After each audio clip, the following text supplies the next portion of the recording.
So I'm going to talk about in 5 short videos a recent trip we did to the Gold Coast at very short notice. How did this come about? Basically, both me and my partner thought, you know what, we really need to get away from things. I managed to get some leave away from work, and we both went into RAA Travel to see what was available. And to cut a long story short, 4 days later we were on a plane to the Gold Coast, which was awesome. I haven't flown since basically, I think it was 2020 or 2021. And obviously as a kid, and also back when I was in the military, I traveled quite extensively. So it's been a little bit out of character. But anyway, off we went and flew into Coolangatta. And then we picked up our hire car, which I'd also organised through RAA Travel. And yeah, it was a really lovely car. We got upgraded because they didn't have the cars that I'd booked available, which was basically the small of the small cars. So we got the next one up. Look at our hire car, what a beast. It was, I think I called it Cupra or something similar to that, but essentially something similar to an Audi as best I understand it. So a foreign car with things on the opposite side of the steering wheel and a lot of automation. And to be honest, it took me a little bit of a while to get my head around it, but nevertheless, with the aid of an instruction booklet, we managed to do that. We've got a sunroof. Check that out. I'm not sure how we can actually open it though. This car doesn't even have a key. It's a bit different, but we'll work it out because we're definitely going to be driving around with that sunroof open at some stage, given we're in Queensland. Yeah. Now let's see if we can work out how to drive this thing. From there, we somehow safely got to our resort, which was, well, I say resort, it's down as a 4-star resort, but it was more of a series of apartments. I think it was almost a strata, and some people I think actually live there. Certainly they're privately owned. So there's no restaurants at this place we went to, but it looked like a resort. It was really nice. We had a couple of rooms. We had a kitchen that we could have used if we wanted to, cook our meals and whatnot there. But most of the time we went out for food. So that was really good. And on the first day we thought, well, you know what, let's go to one of the local attractions because we didn't have anything specifically booked for our arrival date. So we went into what I would probably call the main CBD area, and we ended up at a place called Infinity. And I'd heard about this place before. How can I explain it?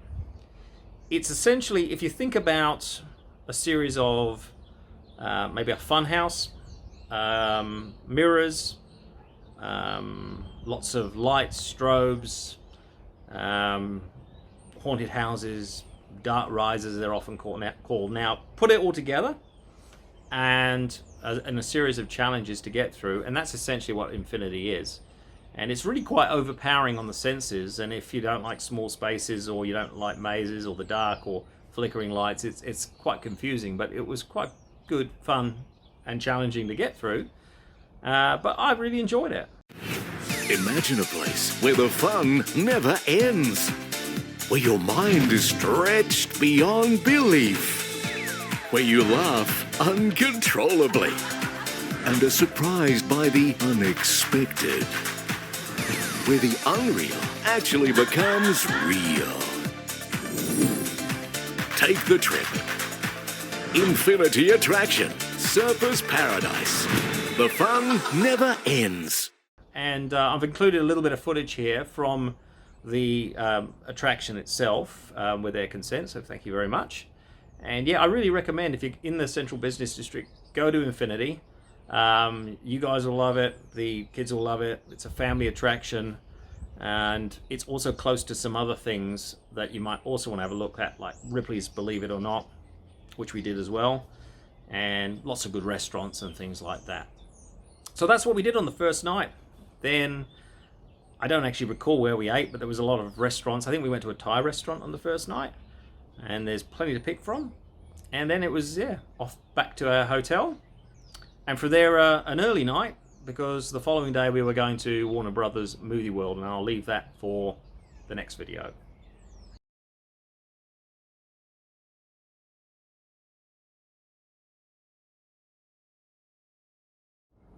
So on to day 2 of our trip, and this was the first theme park, and I think Warner Brothers Movie World in many respects is usually regarded as the best one. It's probably my favourite park on the Gold Coast, but there's a maintenance scheduled and some of the rides are down and some of the good ones. However, the really good roller coaster, which is the pink one behind me, that is open, so we're looking forward to that. I've chosen to only focus on maybe 2 or 3 rides from each theme park. There are some really good reviews online worth looking at for people who basically just focus on theme parks. But the first one we went on is probably the highlight of the whole park. In many respects, is I regard as the best coaster in the country, probably by a sizable margin, and that's the DC Rivals Hypercoaster. As to what constitutes a hypercoaster, I understand it to be a ride with a drop of 300 feet or more. And I stand to be corrected if I'm wrong there, but it's got a big drop and it's an epic ride. And I've included a bit of footage from the official website of the theme parks, again with their consent.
And as you can see from that, one of the things you can do is ride the ride backwards. You do have to pay a little bit more for that, but both of us did it. Winner with me, not so much Karen. She preferred going forwards, but yeah, an epic ride. Karen's favourite ride was the Wild West water, I guess you could call them a log flume ride. Basically, there's a number of these kind of rides around the world. You gradually work your way up. They are heavily themed, particularly in places like Disneyland with Splash Mountain and the likes. And then you finally get to the main drop-off at the end, and that's normally when you get wet as well, which is just as well, because the unpleasant thing about this ride is the queues move fairly slowly, and it's in a really warm area, so the getting soaked was a pretty welcome relief at the end. But yeah, we enjoyed it enough to go on it twice, so it wasn't a bad ride at all. A few other notable mentions would include couldn't go on the Superman ride, but that's pretty epic as well, so I do recommend that one if you're at the park and it's open. They're building a few other rides which look pretty exciting. The Green Lantern roller coaster almost always doesn't have as long a queue, and it's a surprise package. It moves a little bit differently to the Hypercoaster and the Superman ride, but yeah, it's certainly worthwhile going on. A few years ago, they also had the ride that was known originally as, I think it was Lethal Weapon, and then it became Arkham Asylum. It was a suspended coaster, and that was a really good roller coaster, but that got taken down, so it presumably came to the end of its life. But I think what you're going to find with Warner Brothers Movie World is the next few years there's a few extra rides getting built. It's going to be a pretty epic park again. Another thing you can do from time to time is you can look around some of the exhibitions, and in our case it was on the Batman franchise, which I don't claim to be an expert on, nor am I a huge fan about, but I'm familiar with them. I've seen most of the films, and it was just a really good way of getting out of the heat on the day because it was air conditioned. Looking around for maybe, I don't know, half an hour or so at some of the very detailed costumes, set pieces, cars, motorcycles, you name it, and just have a little bit of an appreciation of some of the designers and effort that's gone into these things.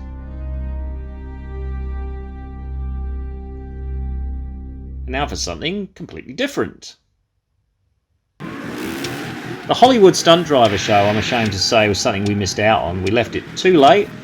Should have booked in ahead of time. I think there's a couple a day. And yeah, you can watch this really quite spectacular show, motorcycles and cars. You can even pay for a bit of an experience afterwards in one of the cars with one of the drivers. But whilst we missed out, you don't have to, so get in ahead of time. And you too can get to enjoy this like many other people. After that, what did we do as the fly tries to go around my head? We went off to dinner, but not before I had to stop at Game Over, which is a family entertainment centre.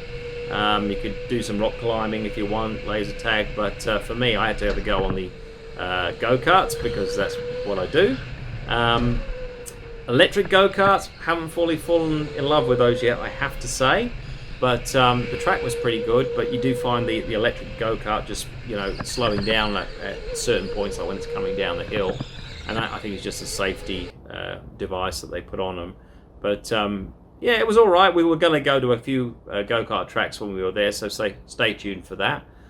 But yeah, that was our day 2, Warner Brothers Movie World.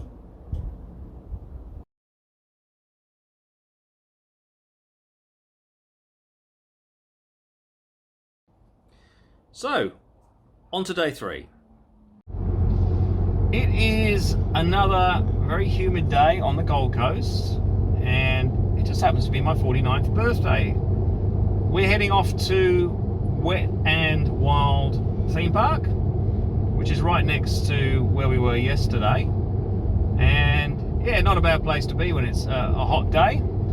Driving this hire car again. I am just about getting my head around this now, given the indicators are on the other side and there's all kinds of little gadgets, and Karen's been playing with the sunroof.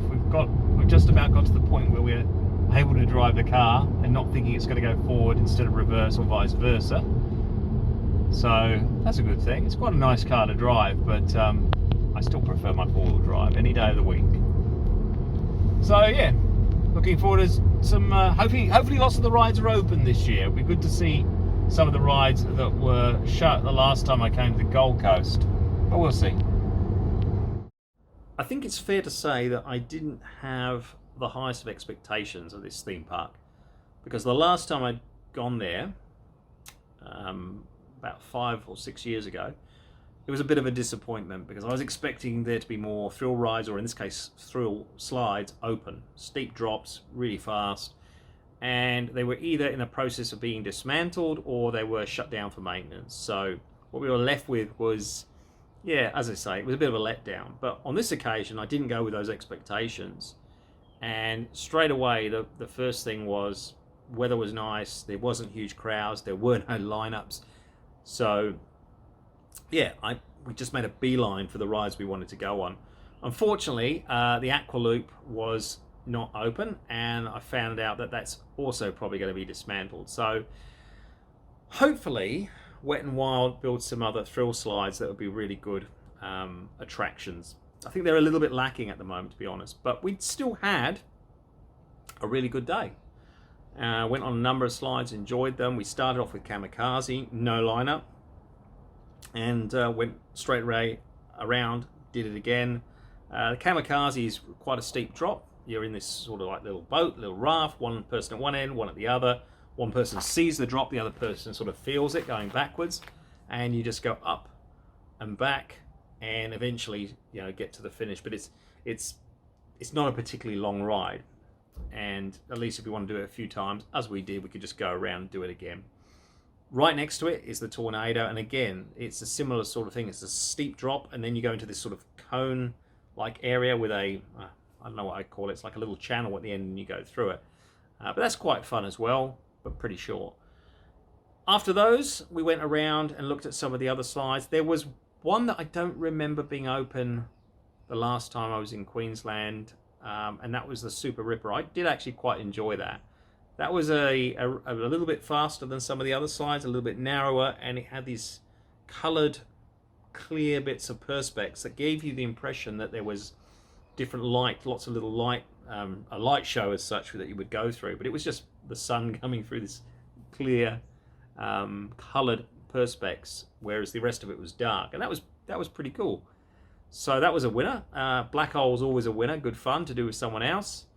And yeah, as we worked our way around, we ran into this other person. We didn't know them, but they were from South Australia, and they asked if they could join us on, I think it was the Mammoth Falls, which is like a big raft, because they didn't have anyone else to ride with. The person they were there with didn't want to do it. So we said, yep, no worries, come on board. And that was one of the really good things about the day, that we got to know this this girl from South Australia, and we said, well, have you done any of the other ones that require at least 2 people to ride with, like Kamikaze, the Tornado? And she said no, and we both said, look, you can't come here and not do them. These are really good ones. So let's go around, do them again, taking turns to go with you, and just so you have that opportunity. And as we're going to all these different slides and talking, it was just one of the things we really enjoyed, just getting to know somebody. And then she went off with her family and continued, and I think, I can't remember the name of the gentleman, but we ran into a guy who was having the same issue. He was there by himself, so he joined us on one of the slides as well. I think it was Constrictor, and that was really good. We got to know this person from overseas who was visiting, and yeah, just one of the more enjoyable parts of the day. What else about Wet and Wild? Oh yes, I can't not talk about the Flow Rider. Karen thinks it's hilarious. I went on the Flow Rider, which you could either do a stand-up effort at surfing, or you could go on a bodyboard, a small bodyboard. And I've done a little bit of bodyboarding, not a lot. I don't consider myself a bodyboarder, but could, you know, swim out beyond the break, go down the face of a wave and enjoy it. And I thought, oh, I wouldn't mind trying a few things on this simulator, but I can't try in the sea because it's, you know, the rides are often too short. And it didn't actually feel the same. I think you're traveling a bit faster, but I thought I'd give it a go. Yeah, didn't learn anything else, but it gave Karen plenty of giggles.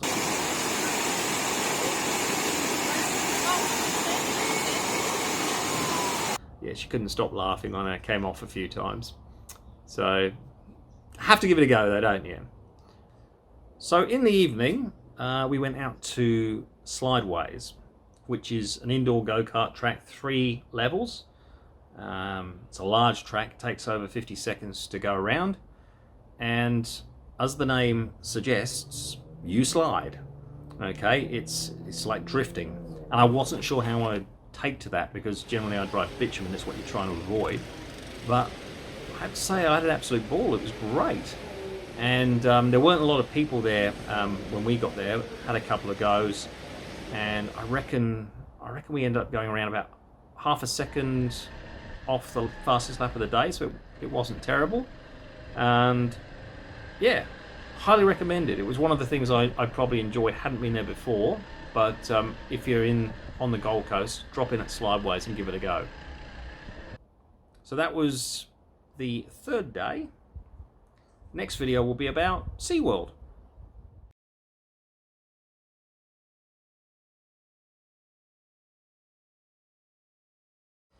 So on to day 4 and our third theme park, which was SeaWorld. Now, SeaWorld's not located where the other theme parks are out on the Pacific Highway. It's located essentially on the seafront, or in that general location, with the river one side and the sea on the other. And that made it a different experience traveling to in the morning, as we went right through the Gold Coast with all the large buildings either side of us. It's something that I'm still not entirely used to, that there seems to be a greater amount of high-rise buildings in this part of the country than anywhere else. I might be wrong, but even Sydney, I haven't noticed this. There is just high-rise apartments and hotels everywhere you look. Adelaide has maybe a couple, and even they are really quite modest in size. But the Gold Coast, they are everywhere. This prime piece of real estate on the front of the water. And yeah, it's really quite unusual driving through them. You see on TV and helicopter shots on the news quite a lot, but to actually be here and to be driving through them, it's probably comparable to lots of other places in the world where I guess Manhattan is a good example. There's just an abundance of high-rise buildings. That one just over there with the big point on it, you can actually do a climb. I am considering doing it one evening. Maybe, I think you can even have a dinner up there or a breakfast, so that looks pretty cool. Yeah. Buildings, as far as you can see, and they're all big. Once we got there, it was a case of working out what we're going to do with the day. And I recommend putting in a little bit of work ahead of time for this, particularly if you're going to do any of the special experiences that you can book into for an extra payment. Now, we didn't do any of those on this trip, but I had done one of those on the last trip. This was after all my third trip to SeaWorld. And I think the last time we did the penguins, the emperor penguins. We talked about it, but none of them really, we thought, no, you know what, we're going to see enough as it is. But if you do want to do something, look at the website, book in ahead of time. And then make sure you look at the program for the shows you can see during the day, just so if there's something you really want to see, you don't miss it, because there's limited shows. And there's quite a few, but I would definitely recommend the two not to miss are the dolphin show and I call it the water skiing show because it's gone through various incarnations over the years, but essentially this one I think was called Thunder Lake Stunt Show or something like that. And that's on the main lake as you go in and out. So we looked at the program, we thought, well, we can do both the dolphin show and the water skiing show right at the end. And let's just do them together because they don't overlap. And for the first show, why don't we go straight and watch the seals, because there was one about to start. So we went and watched that. And you can see the master.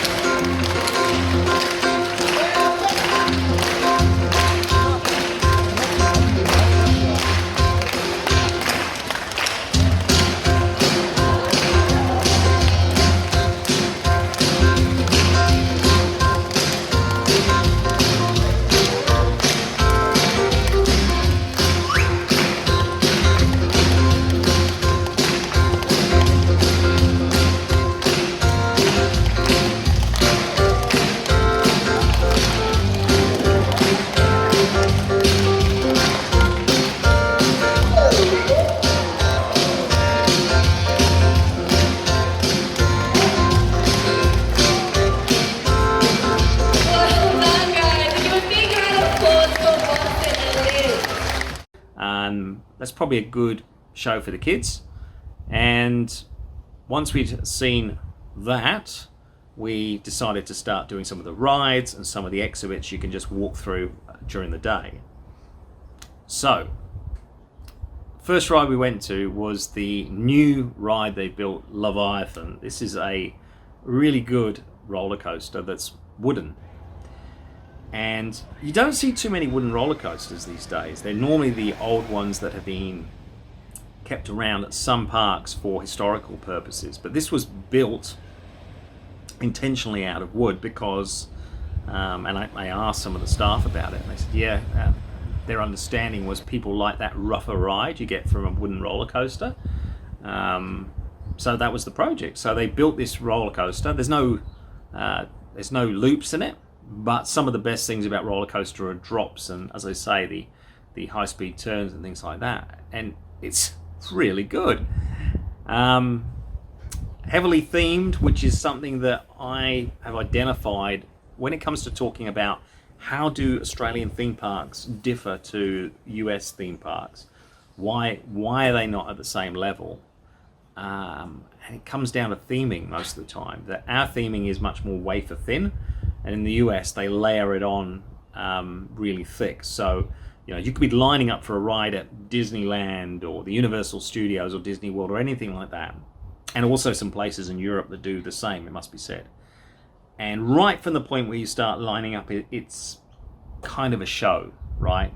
You're walking through the theme, the display, there might be a video going on, there might be an audio going on, there might be these animatronics going on. It's very immersive. And this is something that is lacking, I think, in Australian theme parks.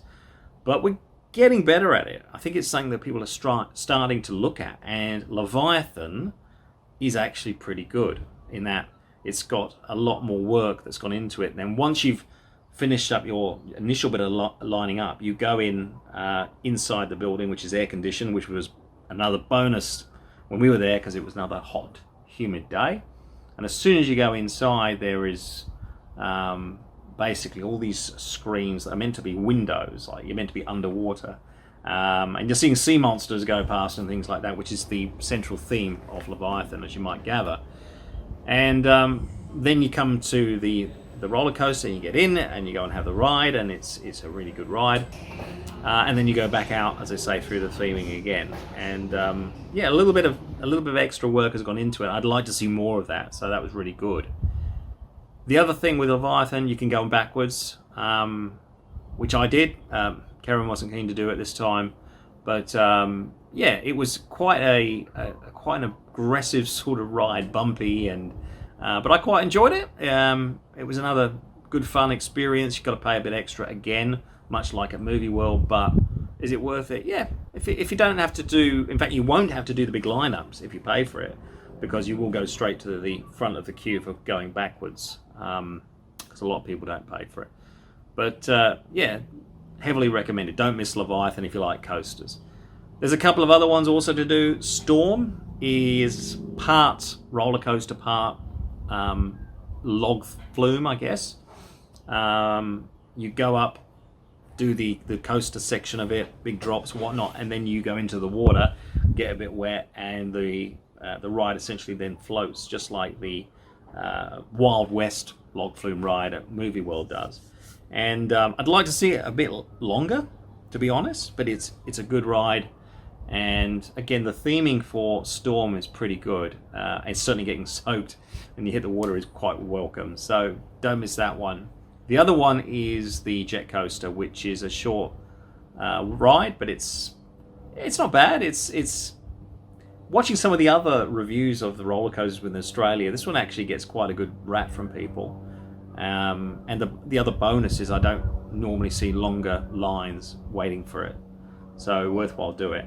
And there are a few other attractions and rides you can do, but I won't go into any of them, but while you're there, you'll come across them. Give them a red hot go. We didn't do the high ropes course, at least I think that's what it was. It was right up the back of the park. I don't think it was open when we were there, but I thought, well, that's another unique thing to do at a theme park. Here in South Australia, we don't have theme parks, but we do have a few really good high ropes course. So that was another thing that I would have done if I had the time and it was open. So it might be worthwhile having a look. And from there, we went into some of the other displays. So we went into the sea jellies display. And I think they actually grow them there as like a laboratory of sorts. and they've got all this light going through them. Now, I'm always going to prefer seeing jellyfish and the like in the ocean, scuba diving. But on an educational level, for people who don't do it, it is quite interesting looking at these animals that are very interesting. What else? Sharks. Anytime you go to any SeaWorld kind of theme park, be it here or overseas, there's going to be something on sharks. Definitely one of the things I'm most interested in the ocean. One of my best ever dives was diving with grey sharks at Southwest Rocks, Fish Rock Cave. It's just so memorable. And yeah, so they got a really good display of sharks. You can pay to go in one of them that's separated. I think there's two of them right next to each other, and do a bit of snorkeling. And it's it's the very placid ones, so to speak. But we could see people snorkeling around in that display. So that's perhaps something that you might want to do if you have a family there. From there, the two last shows that we wanted to do. The dolphin show. Highly recommended. You can't miss it. It's really quite spectacular. I do have really mixed feelings about seeing dolphins in captivity, because generally I'm against it. But what I will say is, I've seen them in the ocean when I was at sea in the Navy. I've seen them from my boat, and I always enjoy seeing them. But you don't normally see just quite how athletic they can be.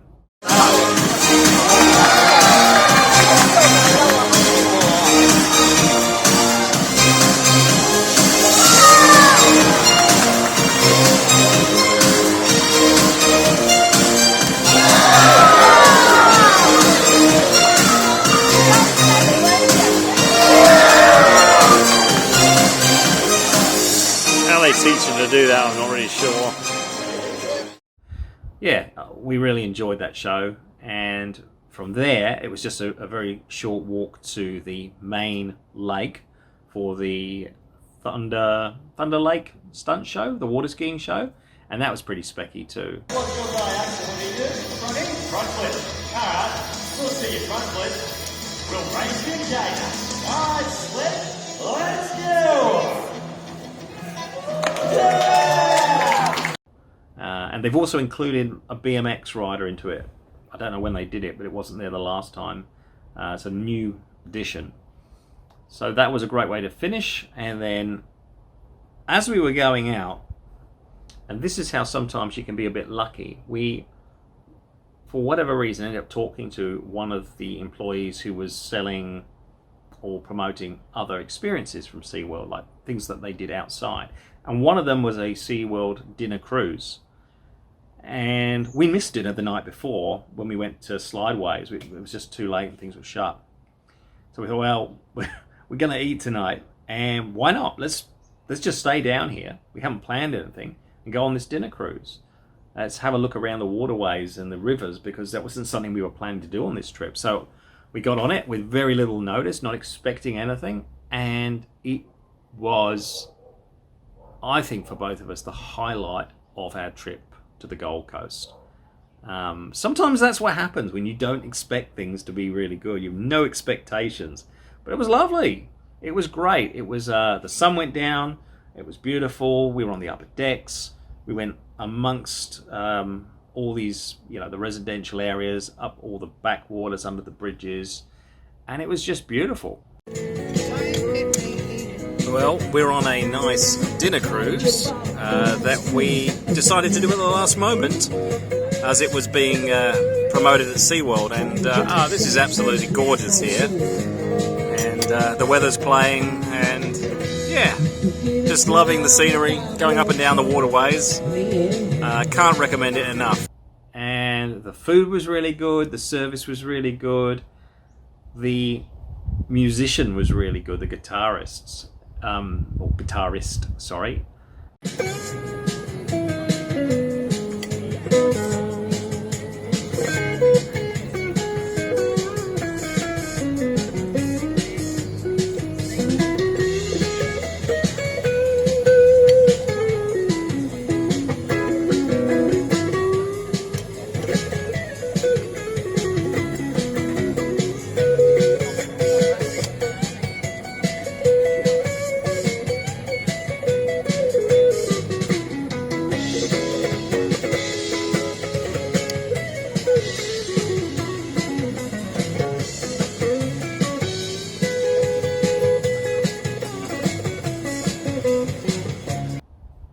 what a great experience to finish the night off. I cannot recommend it enough. So if you're going to SeaWorld, try and book the dinner cruise. They do other cruises as well during the day, and they do other experiences through the same booking agency. I guess you could call them. I think the Tangalooma Rex and things like that. Had we been up there longer, we would have done other things like that. This was basically theme parks, but yeah, we did manage to squeeze this one in, and it was worth doing. So yeah, that was our day at SeaWorld, and also the dinner cruise.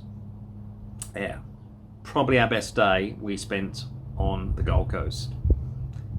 And for the next video, which will be our last one, we'll talk about the last 2 days, the last 2 theme parks we went to, and one of the other experiences that we managed to squeeze into the trip.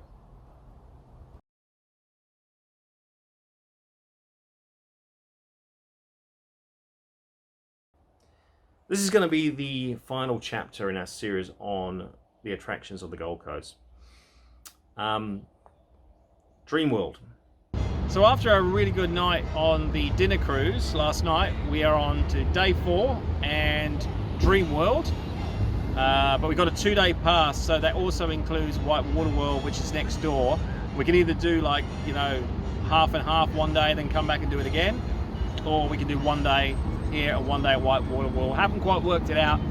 That might depend on the heat. If it gets really hot, then we might go over and do some of the water attractions.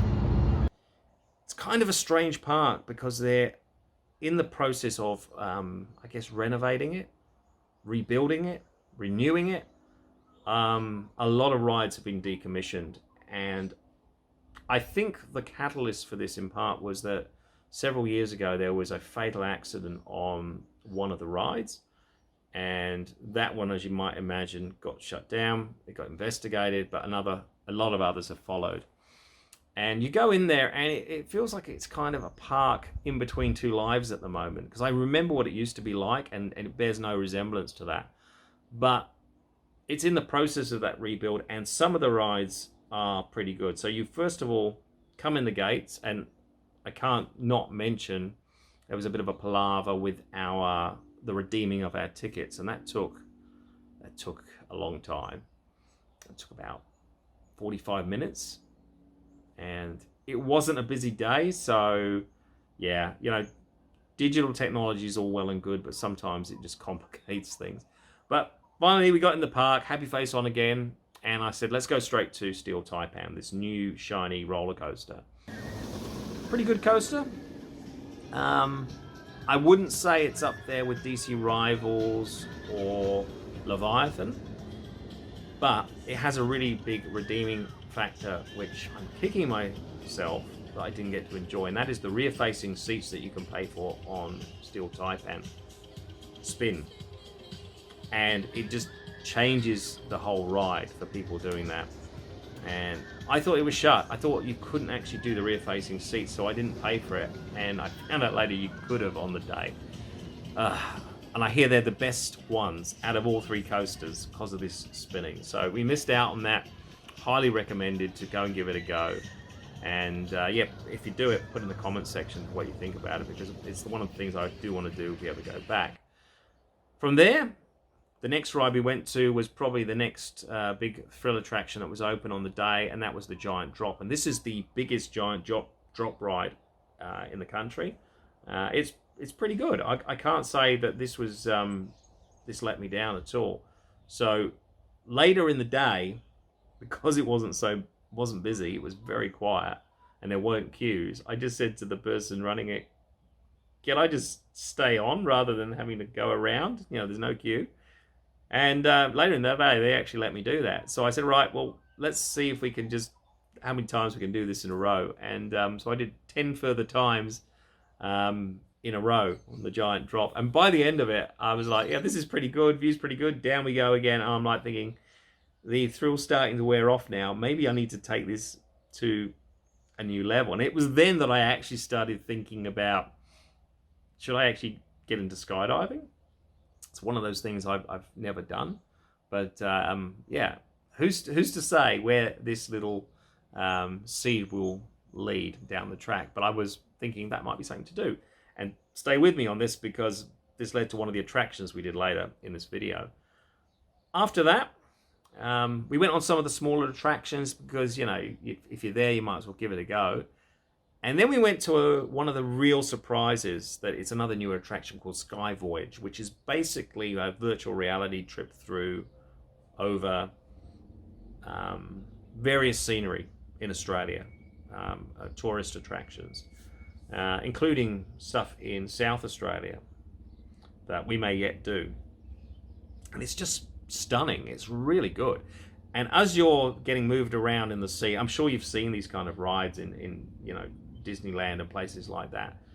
But this took it to another level. This was really good. As it was doing that and moving around, it was also spraying you with some fine mist and things like that as you'd go through a cloud or as you go through the surf. And the timing of it just felt better than I've seen done before. And it felt really quite realistic. And both of us came off that and go, oh, that was really good. And the theming actually leading up to it isn't bad as well. They can, again, I think, make a bit more of it. But we weren't disappointed with Sky Voyage, so we went on that again later on. After that, yeah, I mean, as I say, we did do some of the smaller attractions. We had a normal coffee and ice cream and everything else we've been doing in between, but there wasn't too much more at Dreamworld that I found memorable, because it's going through this, you know, renovation stage. But the next day we went back again next door to WhiteWater World. So to be fair, I think we were a bit theme parked out by this stage. This was our 5th theme park in a row. And WhiteWater World, it's okay. On a hot day, it's a good place to be. Lots of slides. We didn't feel like there was any shortage of them. We wanted to keep going up and doing another slide. But again, the fastest thrill slide with the biggest drop was shut. And I'm not sure why. So that was a bit disappointing. We were a bit theme parked out.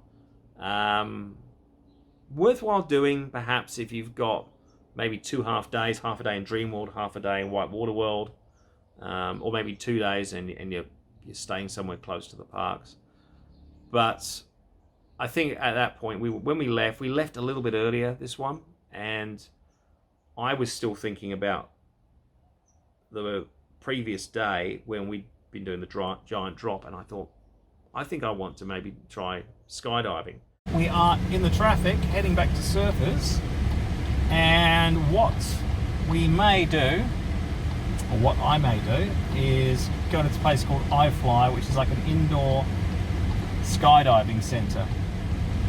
Never been skydiving before, but after doing the giant drop 11 times yesterday, it occurred to me that maybe I should look at jumping out of a plane as well. And there's no simulators in Adelaide like with this kind of iFly fan thing we're going to. So I thought this is a good place to maybe go down and give it a go, see if we can learn something. Off we went, and in I went, and I actually picked it up okay for a first go, and I think got the hang of some of the basics, and I thought it was a lot of fun. So if you're up there and you're in the Central Business District, this is another thing to do while you're there, along with Infinity and Ripley's Believe It or Not and things like that. It's within walking distance. So we did that. I did that. Karen videoed it.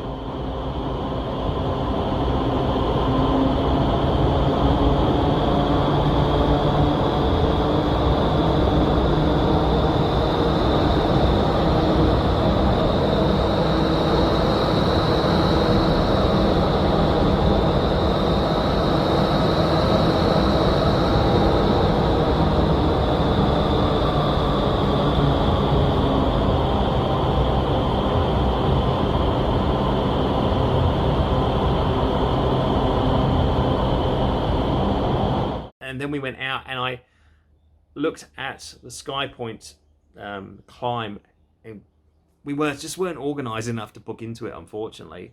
But that didn't mean we couldn't go up to the observation deck in the tower and enjoy the last sunset from our trip up there. And that's what we did. So we went up there, we had a coffee, we had a bit of a cake, and yeah, just watch the sun go down. Beautiful 360-degree view all around the Gold Coast.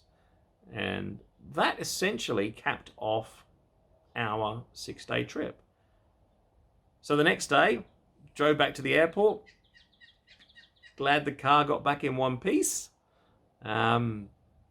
Just about got to the point where I was familiar with how to drive this technological marvel, and then we had to give it back, which was a shame. And yeah, fly back to sleepy Adelaide. And my overall reflection on the trip was it was a great escape for 6 days. It was exactly like what we had planned. I love Queensland. I love the Gold Coast. But I also like coming back home and the quiet and the serenity of being back in somewhere like Adelaide. I do, however, think it would be great if we had at least one theme park down here. So anyone with deep pockets out there who wants to make that project happen, that would be awesome. Thank you for listening and watching our trip to the Gold Coast and the attractions there. Hope you enjoyed it.